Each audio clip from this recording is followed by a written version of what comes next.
Can you imagine a world where one man's ambition and military genius reshaped the entire map of Europe? That's exactly what happened with the meteoric rise of Napoleon Bonaparte in the late 18th and early 19th centuries.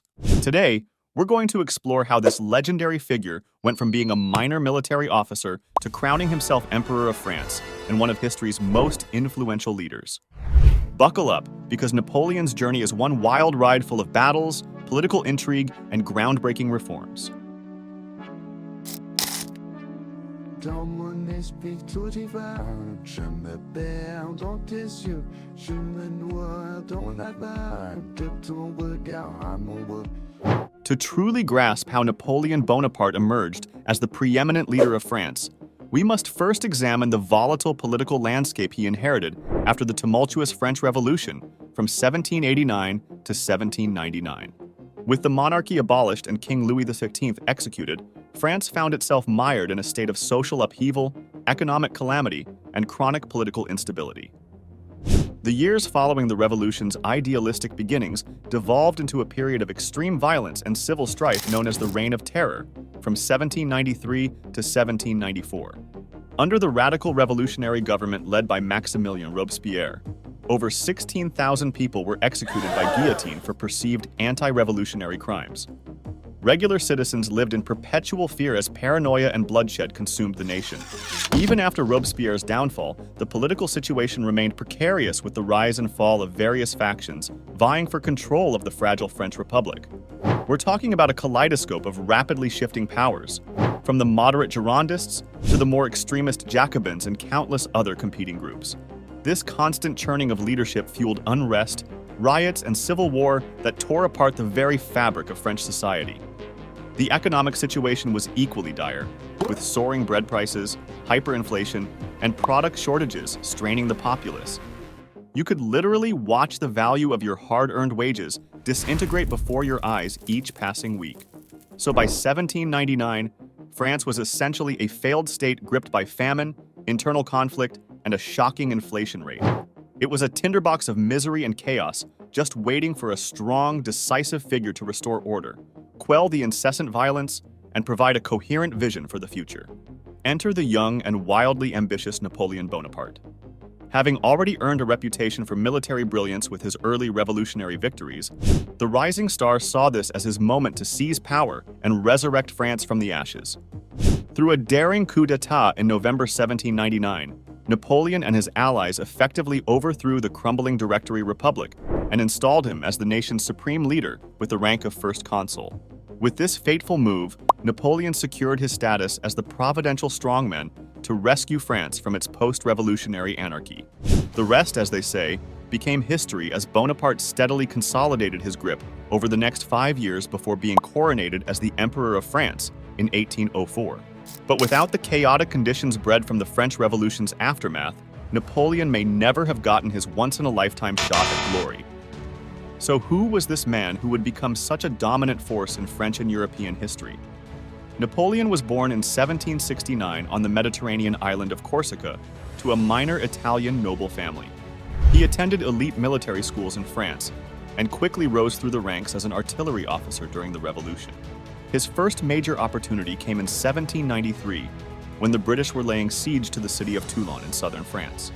Napoleon's brilliant military tactics helped the revolutionary forces decisively defeat the British and regain control of Toulon. This victory propelled the young officer into the national spotlight at just 24 years old. From there, Napoleon's star just kept rising as he led the French armies to victory after victory in Italy and Egypt over the next few years. Let's just say he wasn't called the Little Corporal for nothing.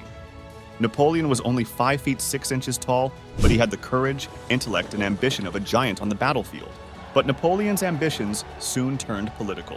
By 1799, the revolutionary government in Paris had descended into chaos, corruption, and inefficiency. Sensing an opportunity, Napoleon coordinated the coup of 18 Brumaire, which effectively overthrew the ruling Directory and allowed him to become First Consul, the head of the French government. With that crafty political maneuver, Napoleon started consolidating his control over France, surrounding himself with talented administrators and advisors. And he wasn't done yet. In 1804, Napoleon orchestrated a national plebiscite that resulted in him being crowned as the Emperor of France. Now that we've covered how Napoleon grabbed the reins of power, let's look at some of the key reforms and policies he implemented as first consul between 1799 to 1804. For starters, Napoleon helped stabilize the economy by creating the Banque de France and instituting the French franc as the national currency. He also introduced the Napoleonic Code, a standardized set of laws that influenced legal systems across Europe. On the education front, Napoleon founded prestigious schools like the Imperial University of France to train a new generation of administrators, engineers, and scholars loyal to his regime. Perhaps Napoleon's biggest contribution during this period was signing the Concordat of 1801 with the Catholic Church. This re-established the Church's presence and power in France after it had been forcibly removed during the Revolution's radical secularization. This move helped Napoleon gain the support of very influential and widespread Catholic population across France and parts of Europe. Making strategic alliances like that illustrates the political savvy Napoleon wielded in consolidating his control. When it came to sheer military force, though, Napoleon was in a class by himself. While Napoleon's political and reformist talents were impressive, what really cemented his legacy were his brilliance and daring as a military commander. Let's recount some of his greatest battlefield triumphs in this era. The Battle of Austerlitz, 1805. This was Napoleon at the peak of his strategic genius. Leading a daring offensive against the Russo-Austrian forces, he scored a decisive victory that forced the Austrians to exit the Napoleonic Wars. His risky but innovative battle plan there is still studied at military academies today. The Battle of Jena-Auerstedt, 1806. After Prussia rashly went to war with France, Napoleon's forces delivered a stunning duel victory over the Prussians within a single day. This led to the complete collapse of the centuries-old Prussian state and expanded Napoleon's control over much of modern-day Germany. The Peninsular War, 1808 to 1813. When Napoleon tried to install his brother as King of Spain, it sparked a long guerrilla war with Britain, Spain, and Portugal. Though his forces ultimately failed to conquer the Iberian Peninsula, Napoleon displayed incredible tenacity, tactical skills, and endurance in this protracted conflict. As you can see, whether it was taking huge gambles or waging wars of attrition, Napoleon had few equals when it came to the art of waging war. Of course, no discussion of Napoleon's military prowess is complete without mentioning, the fatal invasion of Russia in 1812 that ultimately led to Napoleon's downfall. Feeling threatened by the Russian Empire's growing power, Napoleon made the ill-advised decision to invade with a massive grand army of over 600,000 men. After capturing Moscow and finding it abandoned, Napoleon's supply lines were stretched thin. As the brutal Russian winter of 1812 set in, starvation and sub-zero temperatures decimated his forces. Though the invasion crippled the once unstoppable Grand Army, Napoleon continued fighting the rising coalition forces for 2 more years. He was finally defeated at the Battle of Waterloo in 1815 and forced into exile by the Duke of Wellington and his Prussian allies.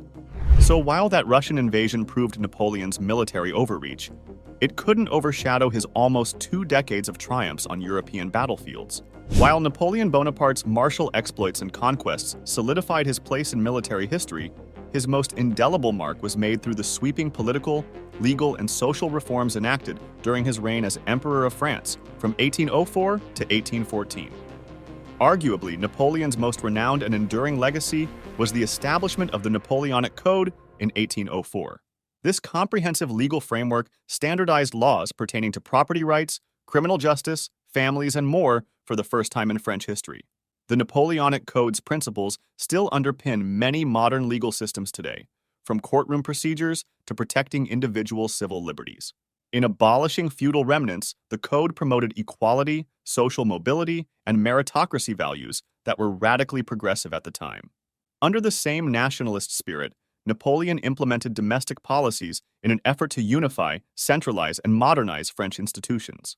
Administrative regions were reorganized, public education was standardized, and a meritocratic system for promotion enabled social mobility. On a grander scale, Napoleon weaponized French nationalism and language to spread his influence, imposing aspects of French philosophy, culture, and liberal thought that kick-started self-determination movements across Europe in the 19th century. While his motivations were largely driven by imperial ambitions of conquest and control, Napoleon's promotion of French secular values and prosperity inadvertently fueled the rising tides of romantic nationalism that inspired subjugated ethnic groups and factions to seek independence. This shattered the antiquated notions of spheres of dynastic control and borders based on hereditary lineages. So while he is rightfully renowned as one of history's elite military tacticians, Napoleon Bonaparte's institutional reforms and ideological influence as emperor wound up having an even more indelible impact in shaping the world, both in his era and those that followed. So what did you think of Napoleon's dramatic rise to power? Did any particular achievements, battles, or qualities about the man surprise you most? Let me know your biggest takeaways in the comments section below. And if you enjoyed learning about this dynamic figure who stamped his legacy across Europe, be sure to give this video a thumbs up and subscribe to the channel. You can also enable notifications by ringing the bell icon, so you never miss another video exploring the epic tales and fascinating lives of history's most influential leaders and figures.